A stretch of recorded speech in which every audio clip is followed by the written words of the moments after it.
پکتیکا میں جو کہ افغانستان میں ایک علاقہ ہے، وہاں پر پاکستانی فوج نے کارروائی کی، اور گل بہادر گروپ جو بتایا جاتا ہے دہشت گردوں کا بڑا ایک سرگرم گروپ ہے پاکستان میں، جس نے کہ نارتھ وزیرستان میں ابھی 16 اکتوبر کو ہی ایک حملہ کیا تھا، جس میں 3 عورتیں، 2 بچے اور 2 فوجی جوان شہید ہوئے تھے۔ وہ گل بہادر گروپ جو ہے پاکستان میں ایک ٹی ٹی پی کا سپلنڈر گروپ ہے، آپ کو پتا ہے ان کے کئی سارے دھڑے ہیں۔ وہ پاکستان میں بہت زیادہ دہشت گردی کی کارروائیوں میں ملوث ہے۔ بیسکلی گل بہادر گروپ کو پکتیکا میں نشانہ بنایا پاکستان فوج نے اپنا رائٹ ٹو سیلف ڈیفense کو یوز کرتے ہوئے، اور ہوا کیا؟ جو ہوا وہ بڑا انٹرسٹنگ تھا۔ ہوا یہ کہ اس کو افغانستان گورنمنٹ نے ایک ایسی شکل دی کہ فیک نیوز کا اس کے اوپر ایک پلندہ کھولا گیا، اور یہ کہا گیا کہ وہاں پر کسی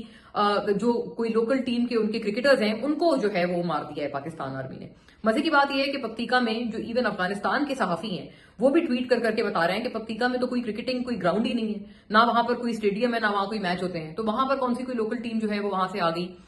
تو یہ ایک بڑی عجیب سی بات تھی۔ اور پھر اس کے بعد کیا ہوا کہ افغانستان چونکہ اس وقت آج کل انڈیا کی بولی بول رہا ہے، تو انڈیا کی طرف سے جو یہ عرفان پٹھان ٹائپ لوگ ہیں، جو کہ آپ کو پتا ہے بی جے پی کے بڑے جانے مانے ماؤتھ پیسز ہیں، عرفان پٹھان صاحب جو ہیں وہ جو کرکٹر ہیں انڈین، انہوں نے بھی ٹویٹ کیا، اور انہوں نے بھی یہی والی جو ہے وہ زبان استعمال کرنا شروع کر دی کہ جی پاکستان نے جو ہے وہ وہاں کرکٹرز کو مار دیا ہے افغانستان کے۔ اور مور اوور جو افغانستان کے جو دیگر جو پلیئرز ہیں، انٹرنیشنل پلیئرز ہیں جو کہ دیگر انٹرنیشنل ٹیمز میں کھیلتے ہیں، انہوں نے بھی یہی والی جو ہے پپٹ کی طرح باتیں شروع کر دی، اور ان کا بیسکلی ہدف یہ تھا کہ آنے والے دنوں میں جو یہ ٹرائیلیٹرل سیریز ہے اس کو نشانہ بنانا تھا، جو کہ پاکستان، افغانستان اور سری لنکا کے مابین ہونی تھی۔ کوشش یہ تھی، انڈیا جس میں بہت زیادہ اس کو جو ہے وہ کر رہا تھا، انڈیا کی کوشش یہ تھی کیونکہ انہوں نے ہمیشہ سے کرکٹ میں جو ہے وہ گھسایا ہے، گھساڑتے رہے ہیں ہمیشہ سے پالیٹکس کو، تو انڈیا نے کوشش کی کہ اس دفعہ بھی ہم لوگ گھسیڑیں پالیٹکس کو، اور سچ تو ہمارے پاس ہے نہیں تو چلو جھوٹ ہی بیچتے ہیں ہم لوگ۔ انہوں نے اس پوری بات کو کوک اپ کر کے افغانستان اور انڈیا نے مل کے بیسکلی انڈیا جو ہے انڈیا کے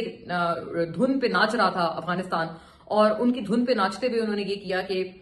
یہ جو ٹرائیلیٹرل جو ہے وہ سیریز ہے، ان کی کوشش یہ تھی کہ یہ ایک جھوٹا الزام لگاتے ہیں پاکستان پہ، ہم Irfan Pathan type mouth pieces کو بھی اپنے میدان میں چھوڑ دیتے ہیں، اور پھر ہم یہ تقاضا کریں گے آئی سی سی سے کہ جی پاکستان کے ساتھ یہ ہم ٹرائیلیٹرل سیریز نہیں کھیلیں گے۔ اور پھر وہی ہوا بھی کہ افغانستان کی طرف سے ڈائریکٹ بات آئی کہ جی ہم یہ سیریز جو ہے وہ نہیں کھیلیں گے۔ یہ ایک بڑا ایک شیملیس قسم کا کام کیا گیا وایا افغانستان۔ انڈیا نے بیسکلی یہ کام کیا تھا۔ میں تو افغانستان کی تو گورنمنٹ میں تو کوئی سر پیر ہے نہیں ان کا، اور ان کی تو کوئی لیجٹمیسی بھی نہیں ہے،